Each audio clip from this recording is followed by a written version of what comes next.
La nuit porte conseil, paraît-il. C'est loin d'être une évidence en ce moment. Il n'a pas trop plu cette nuit, et il est tombé quelques gouttes ce matin. Mais le ciel est bien couvert, et le temps ne semble pas vouloir s'améliorer. Ici, les orages peuvent venir du Mercantour, côté français, mais également du côté italien, car nous sommes juste à la frontière. Ou même des deux, tant qu'à faire.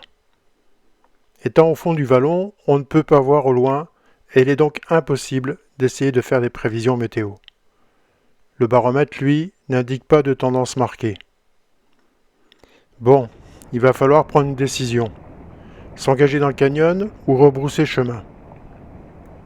On pèse le pour et le contre. Qu'est-ce qui nous pousse à continuer? D'abord, personnellement, ça fait 1 an que j'attends d'y retourner. D'autant plus que le faible débit d'eau de l'année dernière m'a filé un gros coup de blues. Comme quoi, encore une fois, les années se suivent et ne se ressemblent pas. La Bendola, ce n'est jamais la même chose. Ensuite, on a quand même fait plus de 1000 km de route pour venir à Saorge.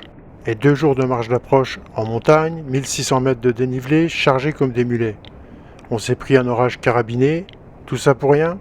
Bon, c'est vrai, rien que la marche d'approche vaut le détour, et représente déjà une aventure à part entière. Mais quand même. Enfin, à partir d'un certain âge, les années comptent double, et même plus, et je ne sais pas si je pourrais refaire cela l'année prochaine. Maintenant, que nous dit la voix de la sagesse? Le débit n'a visiblement pas diminué depuis hier. C'est normal, car la grêle a fondu progressivement pendant la nuit et a continué à alimenter le torrent.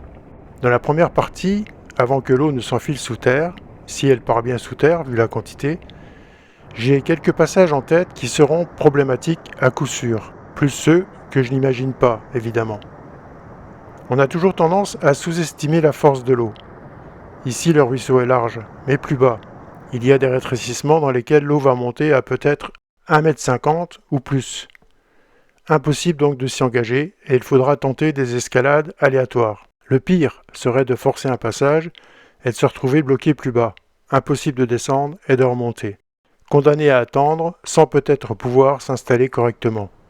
Nous pourrions attendre ici un jour ou deux, mais nous n'avons qu'un jour de marge de sécurité. Après cela, les secours seront déclenchés. Enfin, si on réussit à passer le début et la partie sèche, en cas de gros orage, on risque de se prendre une grosse crue quand le torrent ressort à la résurgence. Ça m'est arrivé une fois et croyez-moi, je ne suis pas prêt de l'oublier. On met tout ça dans la balance en prenant un café. La grosse inconnue, évidemment, c'est le temps qu'il va faire. Mais ça, impossible de le savoir. Qu'est-ce que vous feriez, vous? Eh ben, c'est pareil pour nous. On décide de rebrousser chemin. Bon, ben voilà. On est au départ de la Bendola, mais on ne descendra pas la Bendola. Parce que là, il y a vraiment beaucoup trop d'eau. C'est la première fois que je vois autant d'eau que ça. D'habitude, il y a juste un petit filet d'eau qui coule. Et là, c'est un torrent, quoi. Donc avec les affluents qui vont débouler dedans et tout, toute la partie du début sera pas praticable. Hein. Avant, je sais pas. Alors s'il avait fait beau, on serait peut-être resté là une journée à attendre. Mais là, le ciel est menaçant, on risque d'avoir encore de l'orage. Donc le mieux c'est de redescendre, tant pis. On aura fait tout ça, je dis pas pour rien parce que c'est toujours sympa d'être ici. Mais quand même, mais prudence quand même, hein. C'est pas la peine de jouer comme ça. Parce que j'ai les passages en tête, je vois pas comment on va pouvoir les franchir avec un débit pareil. Hein. Des petits ressauts sans possibilité d'équiper, on va prendre un temps pas possible et puis pour peut-être se retrouver bloqué. Donc c'est pas la peine. Alors on va remballer, puis on va reprendre le même chemin qu'hier. Mais il y a le problème de l'escalade, parce que l'escalade elle se monte, mais elle se descend pas. Beaucoup trop dangereux. Donc là on va aller jusqu'à la baisse d'un an, et on va couper par le bois pour retrouver la piste en bas. Et ensuite le GR52A. Bon, ça va pas être une mince affaire, c'est hyper glissant. Mais bon, c'est mieux comme ça je crois. Alors par contre, si tout à l'heure il y a un grand ciel bleu, là je vais être en colère, hein. Sérieusement. Non, j'ai eu une fois ce que ça donnait une crue dans la Bendola. Et là, avec ce débit-là, c'est au moins équivalent à ce qu'on avait eu. Et je ne veux pas prendre le risque. C'est pas la peine. Même si c'est dur comme choix, il vaut mieux retourner.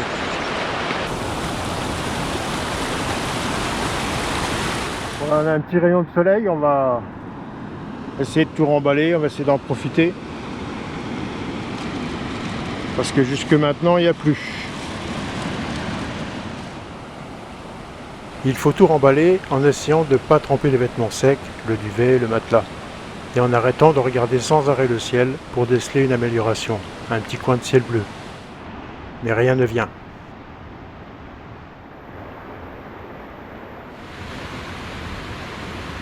Il est 13h30 quand nous repartons, avec 1000 regrets et une hésitation persistante. Le temps s'est pas dégradé, on a même eu quelques rayons de soleil, donc c'est encore plus difficile de partir, parce que là il faut reconnaître que c'est dur. Nous retrouvons la trace suivie à l'aller sur les pentes du balcon de Martha. On avance lentement et en s'arrêtant souvent, car le cœur n'y est vraiment pas. La motivation n'y est pas pour grimper. Voilà. Un petit coup d'orage, ça nous motiverait à avancer. Faire un petit coup de fouet. Peut-être que elle va arriver vite, la motivation. Peut-être, oui.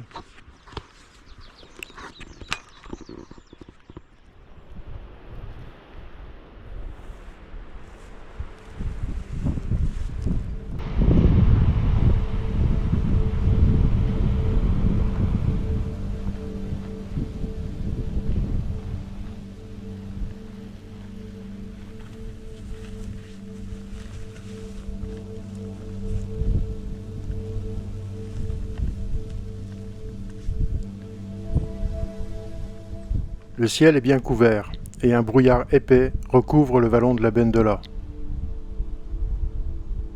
De temps en temps, quelques gouttes, mais rien de sérieux, on ne s'en plaindra pas. Malgré le ciel menaçant, le paysage reste majestueux, magnifique. Un petit repos quand même, hein? Ah, oui. Il faut, ouais. Après l'effort, là, après l'effort qu'il nous reste à faire, on a plutôt intérêt à prendre des forces. Ouais, celui qui est fait, il est fait, mais celui qui reste à faire, il est tout à fait conséquent. 2 chamois nous donnent une leçon de progression en terrain glissant. On ne va pas essayer de rivaliser.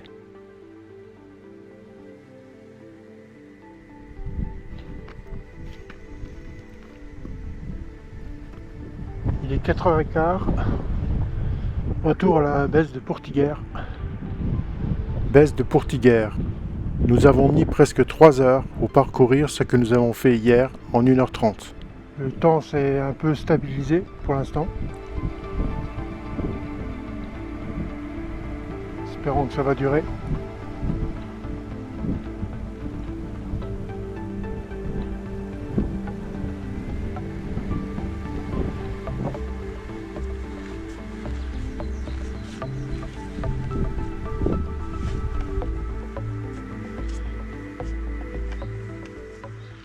Une belle vue sur la baisse de Chai.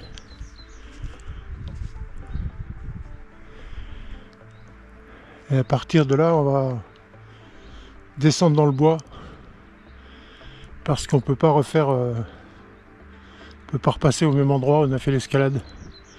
Ce serait beaucoup trop dangereux. Donc là, il faut qu'on se farcisse le bois avec toutes les incertitudes au niveau du parcours.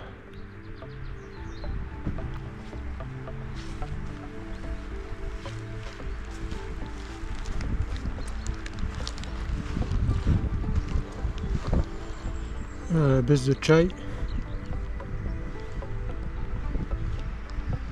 Et maintenant, il faut essayer de trouver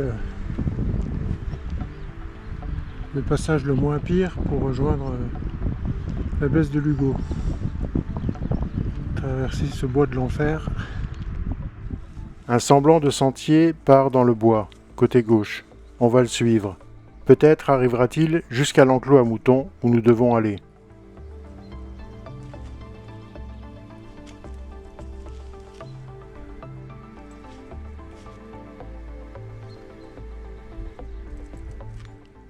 Par moments, on a l'impression que la trace disparaît, mais en cherchant bien, on finit par la retrouver. En tout cas, ce n'est pas trop fréquenté par ici. J'ai déjà fait plusieurs fois la montée dans ce bois, mais je n'ai jamais trouvé le sentier qui arrive jusqu'en haut, à cause des nombreuses traces de moutons qui se dispersent un peu partout. Si celui-ci arrive au bon endroit, il sera enregistré sur le GPS et il sera possible de le retrouver. Certains passages sont très escarpés et glissants car le sol est encore trempé. Il faut avancer prudemment car le poids du sac a tendance à nous déséquilibrer. Nous avons environ 300 mètres de dénivelé à descendre, et ce n'est que vers la fin que la pente s'accentue fortement.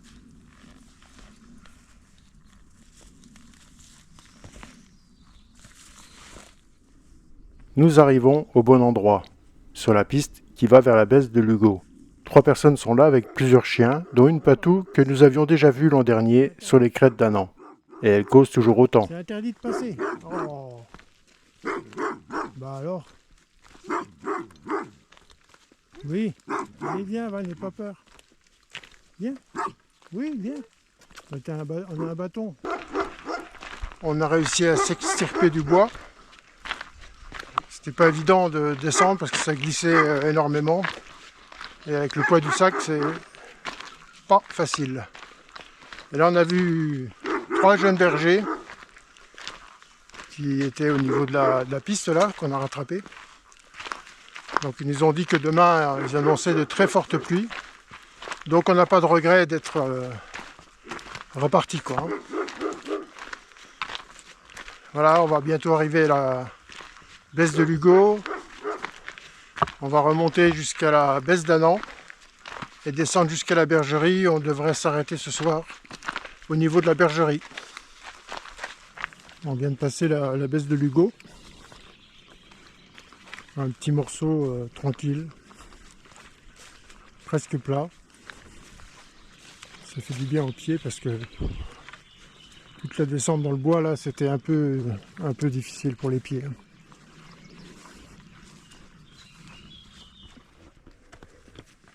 Avant d'arriver à la baisse d'Annan, il faut grimper un passage plutôt désagréable. Les cailloux roulent sous les pieds et la pente est bien raide.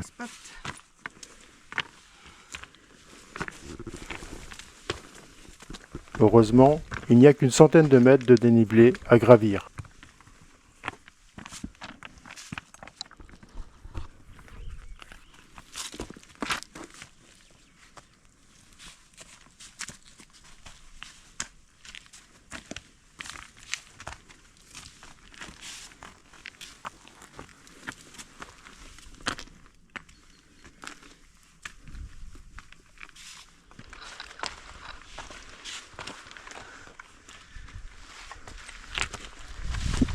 Presque en haut.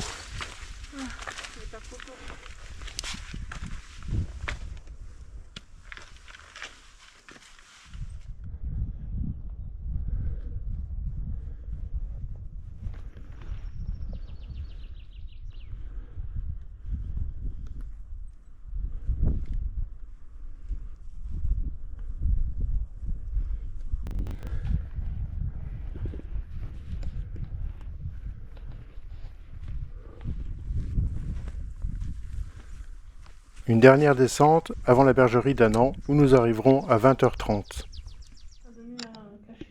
Après avoir refait le plein d'eau, nous nous installerons à l'intérieur de la bergerie car il va bientôt faire nuit.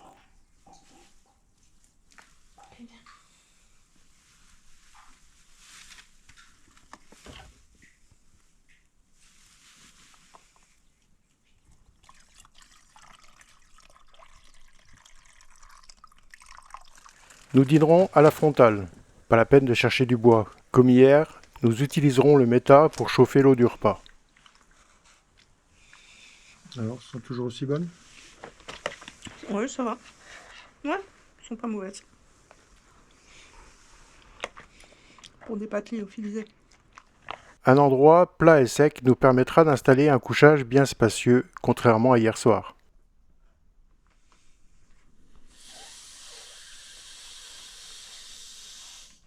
Seul, un désagréable courant d'air nous empêchera d'attribuer 4 étoiles à ce bivouac.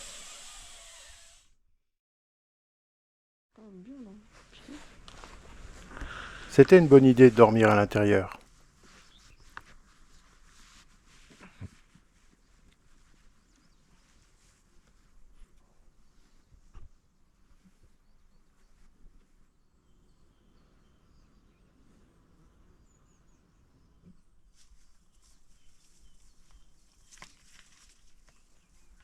Dehors, grand ciel bleu. On va faire sécher tout ce qui est encore un peu humide.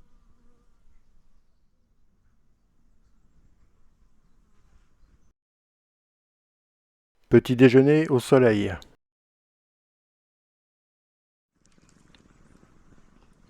Alors cette nuit dans la bergerie, là, comment ça a été? Très bien. Pas trop froid? Non. Je Non. craignais le courant d'air, mais non. J'ai bien dormi. J'ai pas eu froid. Niveau de la route, t'as pas trop gêné? Non, même pas. Ça circule un maximum ici. Hein. Ouais. Les poids lourds, les voitures, c'est terrible. Les avions. Ouais, ça les avions. Et comme annoncé les bergers hier, Des un temps tempes de pluie. pourri, toute la journée la pluie. Ça va peut-être arriver. Hein. Ouais, enfin, pour l'instant, dans la semaine de là, on se lèverait au soleil. Ça fout les boules, ça. Vraiment. Bon, ça risque de tourner à l'orage quand même, hein, vu la configuration du temps en ce moment. J'espère presque. Ouais, c'est vrai, moi aussi. C'est parce que si vraiment Ouais. le temps reste comme ça, il y a quand même de quoi avoir les boules. Hein. On a du mal à se décider à partir d'ici, et on enchaîne les cafés pour retarder le moment du départ.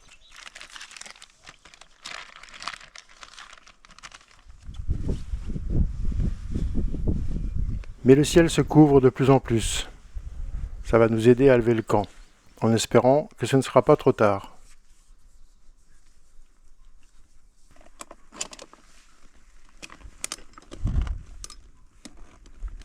Jamais défaire les sacs. Faut pas avoir les faire. Merci Albert pour ton hospitalité, et à une prochaine fois j'espère.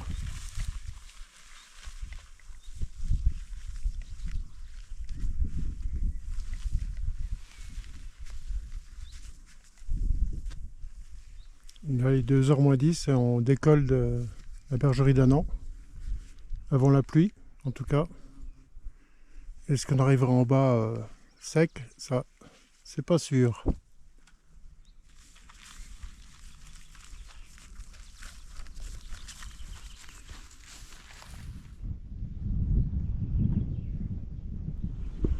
Bon, bah sûr, on descend là? Ce qui se profile là, Ouais. peut-être mieux. Le début du sentier est difficile et bien glissant.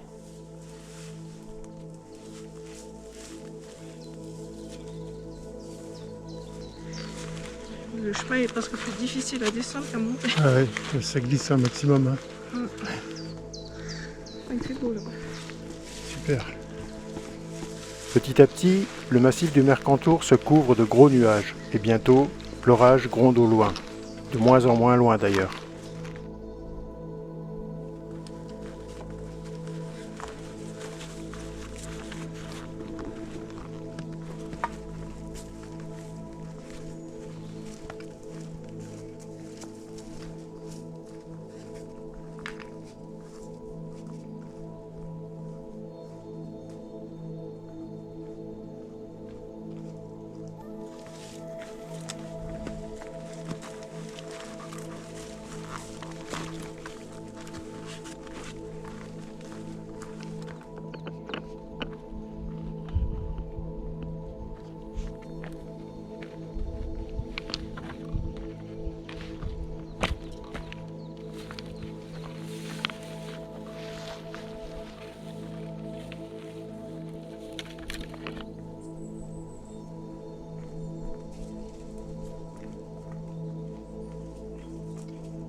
Petite pause à la Pinée pour reposer le dos. Mais vraiment petite la pause, hein. On voit maintenant un rideau de pluie qui avance du Mercantour et arrive sur la vallée de la Roya. C'est bientôt pour nous. Nous passerons par la chapelle de Sainte-Croix. Si on est pris de court, on pourra s'y abriter. Eh ben, nous avons été pris de court.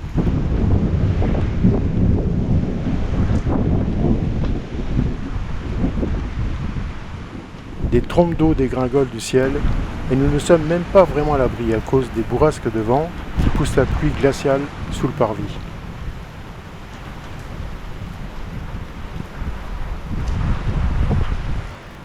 L'orage se donne à fond. Désolé d'avoir mis en doute la météo. Et ben heureusement qu'elle est là, cette petite chapelle, enfin ancienne chapelle. Très violent cet orage, mais heureusement, il ne durera pas très longtemps. Mais il est quand même tombé une très grande quantité d'eau. Pas sûr toutefois qu'il soit arrivé en haut de la Bendola.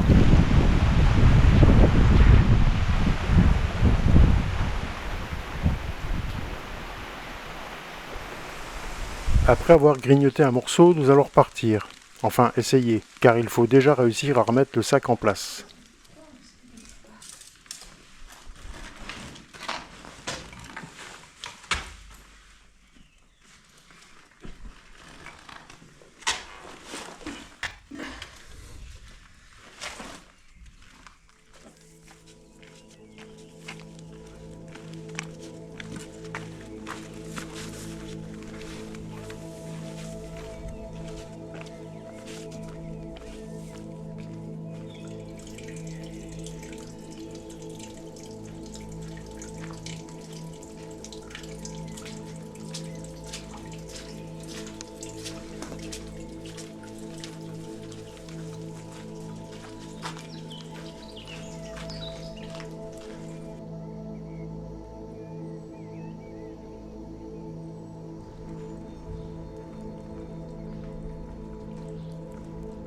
La fin de la descente se fera tranquillement.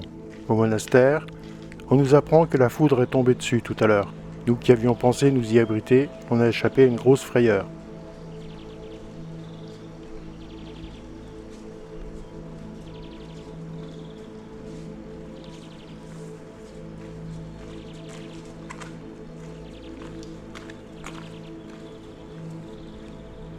On arrive au parking vers 18 h et retrouvons Evie, avec qui nous échangerons nos expériences orageuses autour d'un apéro bienvenu.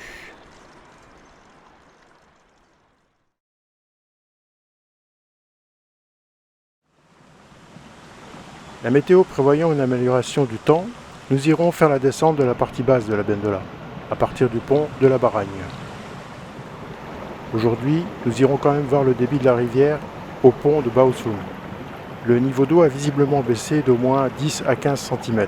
Le débit a l'air correct. Ça devrait donc aller pour faire la descente.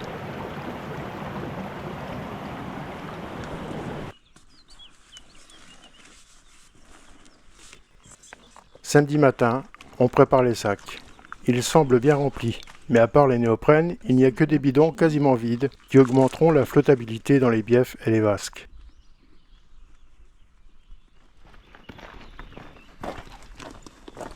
Nous partons vers 9 h, sous un beau ciel bleu qui nous promet une belle journée. Mais méfions-nous des promesses quand même.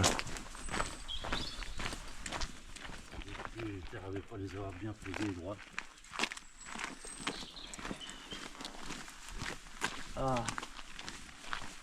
Bien haute. bien haute, voilà. Nous empruntons la piste et 3 quarts d'heure plus tard, nous descendons le sentier qui traverse la Bendola par le pont du Castou. Ah, les dépotes, c'est super beau. Là,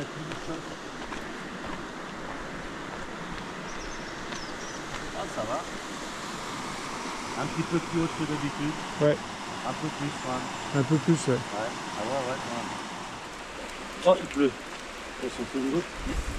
Oh, ça y est, ça pleut. Tu veux prendre chaud?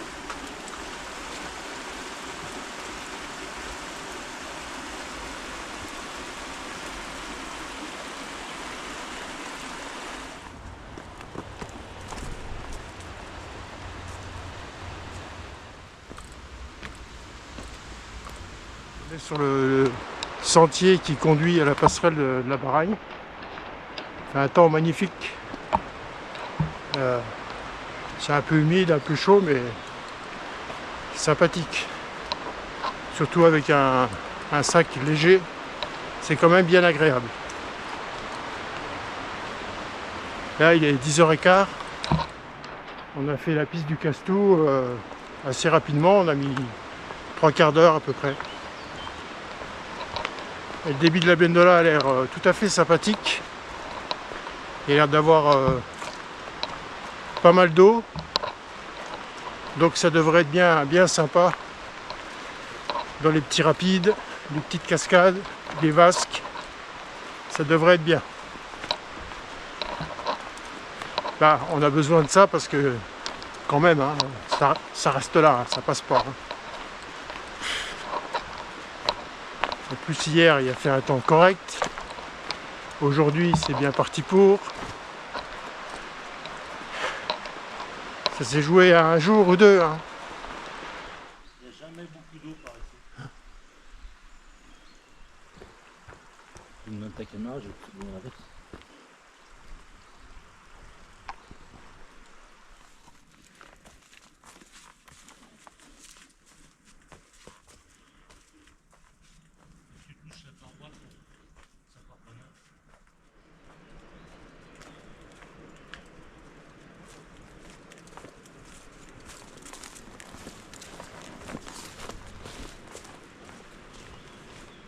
Evie va nous quitter là pour rejoindre directement la rivière. Nous prévoyons de nous retrouver vers 14h à l'affluent de la cascade de Tuf. Avec Elisabeth, nous continuons le sentier balisé et traversons l'affluent dont le débit est étonnamment plus faible que d'habitude. Je pensais au contraire qu'il y aurait plus d'eau.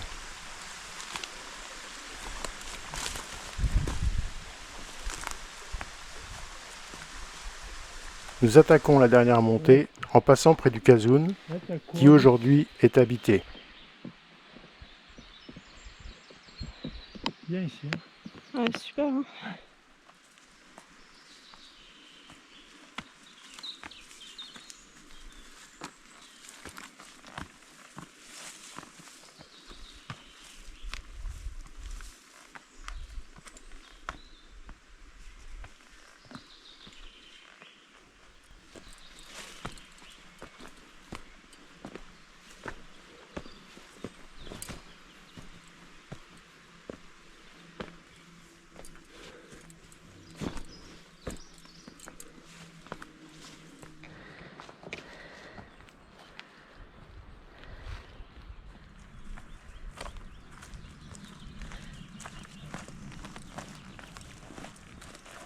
Après un court replat, il nous reste la grande descente qui aboutit à la passerelle de la Baragne, sur laquelle nous avions fait un bivouac l'an dernier, au mois de septembre.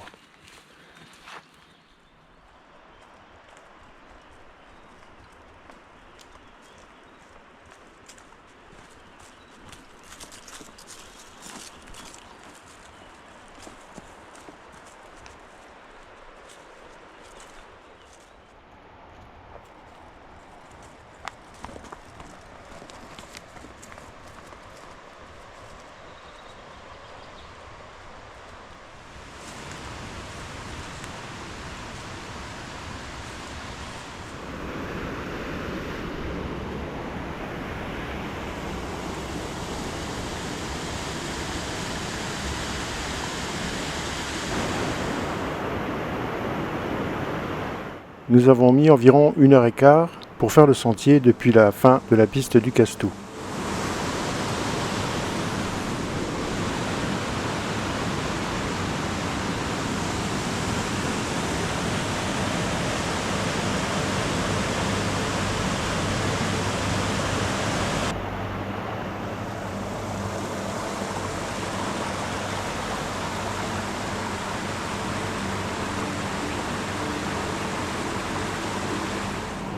Il est midi quand nous mettons les pieds dans la Bendola.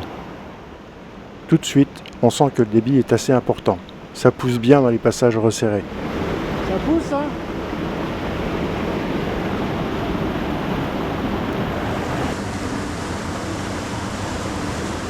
La mise en route est plutôt brutale. Il faudra un peu de temps pour s'habituer à la force du courant, mais ça devrait aller.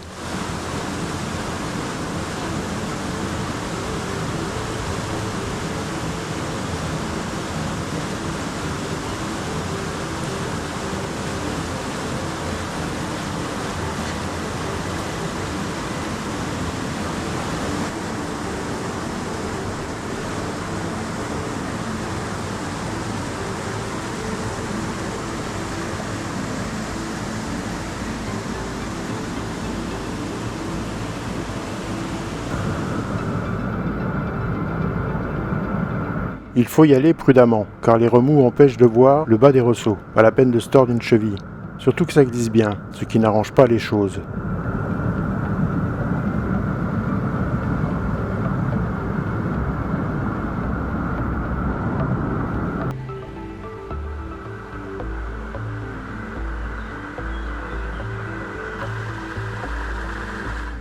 Nous arrivons à la cascade de Tuf vers 13 h.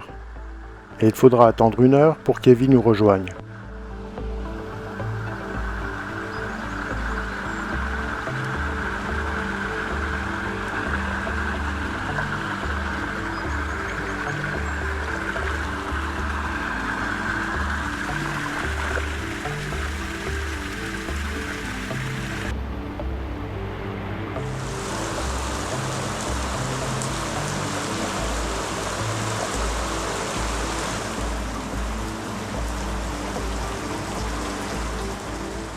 Petit casse-croûte en profitant du soleil.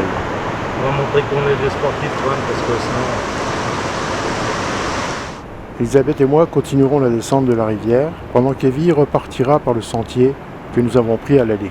Il nous retrouvera tout à l'heure en aval du pont du Castou.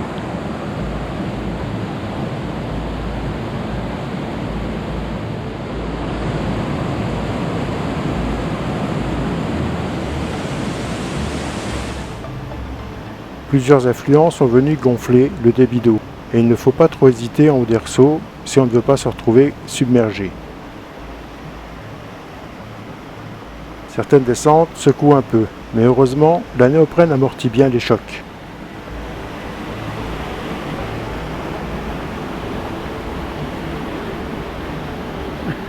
Ça pousse. Ça pousse un peu.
La progression dans ces couloirs de roche est un vrai régal, surtout quand le soleil est de la partie.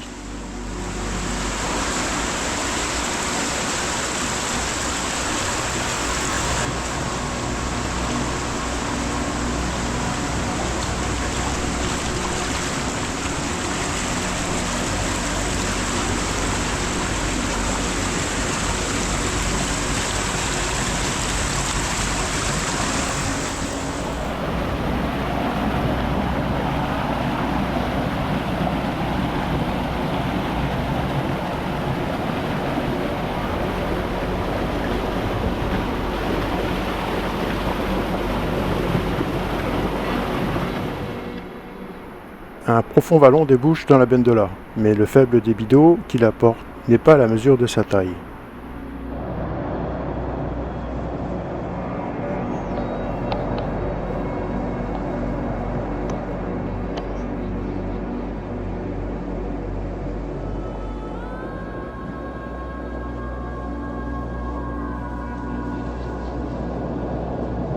Les rapides s'enchaînent, mais nous sommes maintenant bien habitués au débit.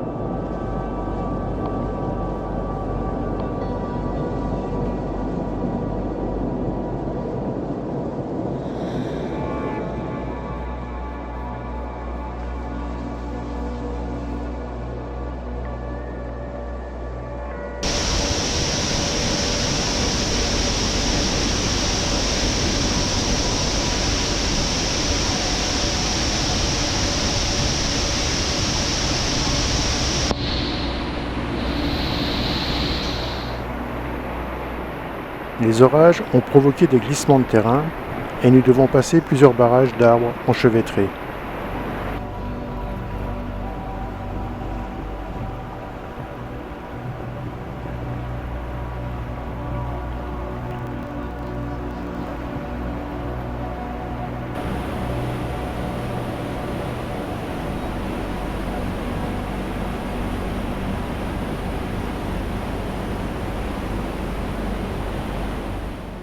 J'ai constaté depuis plusieurs années, et surtout depuis la grosse crue de 2020, que les biefs ont tendance à se combler.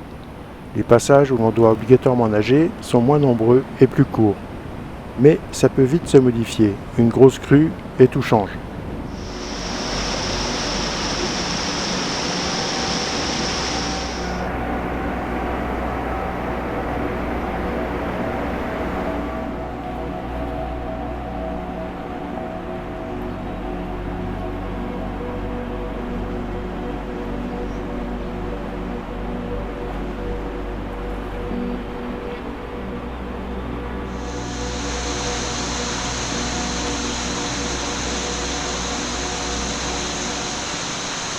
Quelques petits pièges quand même, dus à la force de l'eau. Comme ici, un rouleau qui empêche d'avancer.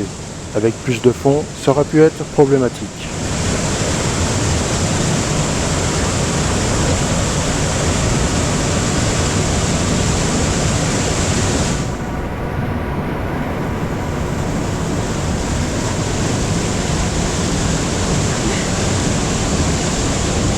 C'est dur de sortir de là, hein. Ça fait un rouleau.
Nous arrivons à la porte de la Bendola. La fin est proche.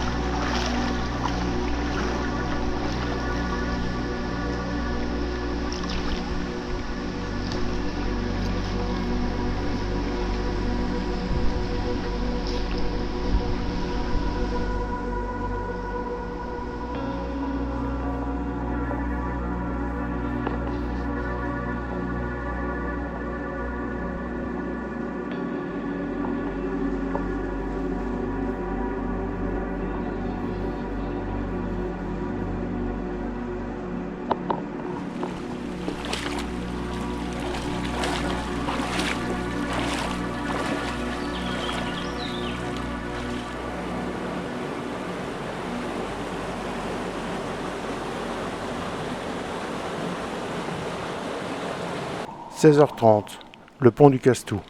C'est le terminus de cette randonnée aquatique bien agréable, mais qui a quand même un arrière-goût amer, il faut bien le reconnaître. Encore une aventure de fini. Alors ça redonnait quoi avec un sac chargé et puis si on avait fait la descente totale? Oh, ouais, bah, je pense que c'était un peu dur. Un peu craignos. Ouais. Je pense que ça aurait été très compliqué. Ouais. Parce que là déjà comme ça le débit est fort et encore il a baissé par rapport au jour où on était là-haut. Donc ça aurait été même la partie basse à condition d'arriver déjà jusque là. Bah, déjà il fallait arriver jusque là. Et avec un sac bien chargé, un débit encore plus fort que celui-là. Ouais, je pense que c'était très risqué. La folie quoi. Partir comme ça. Quasiment ouais. Donc pas de regret à avoir. Pas trop.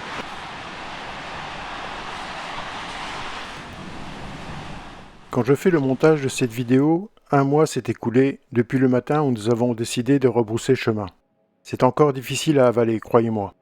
Mais c'est une des règles de l'aventure, savoir évaluer les situations au mieux, identifier les risques qui sont gérables et ceux qui ne le sont pas, ou qui comportent trop de facteurs inconnus. Plus d'une fois j'ai dû renoncer à continuer, que ce soit en explos sous terre ou dans un canyon, comme déjà ici en 1989, lors de notre première descente de la Bendola en duo, en montant à pied depuis la brigue. Nous ne savions rien de la configuration du canyon, seulement qu'il débutait en contrebas des anciennes casernes sous le balcon de Martha et qu'il rejoignait la Roya au pied du village de Saorge, 16 000 mètres plus loin. Très peu de personnes en avaient fait la descente et les amarrages destinés à l'équipement des rappels étaient des plus sommaires, voire inexistants, ou pire, complètement usés par le passage de l'eau. Cette première tentative aurait pu mal se terminer. Nous avons dû nous échapper par les falaises au niveau de la cascade de 40 mètres, car nous n'avions pas assez de longueur de corde. Mais ce renoncement n'a fait que renforcer notre motivation à explorer cette fantastique entaille dans la montagne. La différence est qu'en 1989, j'avais 32 ans, et qu'à cet âge, un an de plus ne fait guère la différence. J'espère encore avoir la capacité de tenter à nouveau l'aventure l'année prochaine. Mais qui peut dire ce que l'avenir nous réserve? Même si nous n'avons pas pu faire la descente intégrale, ce périple dans la montagne restera gravé dans nos mémoires. Monter et bivouaquer à la bergerie d'Annan, en compagnie du fantôme bienveillant d'Albert le berger, qui continuera à habiter cet endroit tant qu'il existera dans les mémoires. Grimper les difficiles pentes herbeuses de la cime d'Annan pour obtenir, comme une récompense aux efforts consentis, le spectacle unique et fantastique du vallon de la Bendola, au fond duquel, 1000 mètres plus bas, le cours d'eau se jette dans les verticales impressionnantes, remplissant les vasques profondes, les biefs sauvages et encaissés, dans lesquels, parfois, les rayons du soleil viennent transpercer l'eau limpide pour en éclairer le fond. En 1989, Albert nous racontait qu'enfant, il allait garder le troupeau au-dessus d'Annan. Son père lui interdisait de s'approcher du bord du vallon. « En bas, c'est l'enfer », nous a-t-il dit, et il a eu beaucoup de mal à nous croire quand nous lui avons raconté que nous étions remontés du fond de l'enfer par les falaises. Il faut avoir longé ces crêtes qui remontent à plus de 2000 mètres d'altitude jusqu'à la frontière italienne. Observer les chamois qui bondissent sur les pentes escarpées avec une agilité et une maîtrise incroyables. Se laisser surprendre par le vol d'un aigle royal et sentir le souffle de ses ailes juste au-dessus de soi. Il faut avoir entendu le bruit du brouillard poussé par le vent qui remontent du fond du vallon pour plonger vers l'autre versant ou se désagréger sous l'effet des rayons du soleil. Il faut avoir ressenti les centaines de mètres de vide de chaque côté de l'impressionnant passage de l'escalade et contempler ce panorama durement gagné. Bien sûr, attendre 3 heures sous la pluie et la grêle complètement frigorifiée n'a rien de vraiment agréable. Se retrouver sous l'orage avec la foudre qui s'abat tout autour est plutôt angoissant, mais c'est un peu le prix à payer, pourrait-on dire. Une citation de Paulo Coelho me vient à l'esprit. Si vous pensez que l'aventure est dangereuse, essayez la routine. Elle est mortelle. Certes, la partie inférieure de la Bendola est de toute beauté. Peut-être est-ce même la plus esthétique et la plus agréable avec ses longs biefs à traverser. Mais elle ne prend sa véritable dimension que dans l'enchaînement du parcours total, comme aboutissement d'une immersion complète de 6 jours au cœur d'une nature grandiose encore intacte.